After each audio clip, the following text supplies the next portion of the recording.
সকাল থেকে আজকে বৃষ্টি পড়ছে, আর এই বৃষ্টি বৃষ্টি ওয়েদারে একটু গরম ভাত হলে ভালোই হতো, কিন্তু আজকের ভাতটা একটু ঠান্ডা হয়ে গেছে।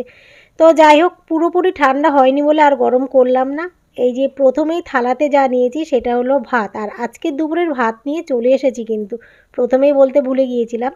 আর বৃষ্টি বৃষ্টি ওয়েদার যেহেতু একটু বড়া খেতে ভালোই লাগে, তো ফ্রিজে ছিল মাছের ডিম, সেই মাছের ডিম দিয়ে পেঁয়াজ আদা রসুন দিয়ে বড়া করে নিলাম।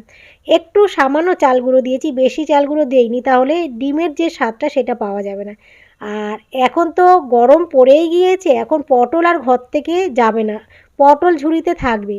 তো করেছি হচ্ছে পটল ভাজা, আর এই হচ্ছে চিংড়ি দিয়ে আলু দিয়ে পটল রসা। তো ভীষণ ভালো লাগে পটল রসা চিংড়ি দিয়ে। তো এই হলো আজকের রেসিপি, আর সাথে নিয়েছি শশা।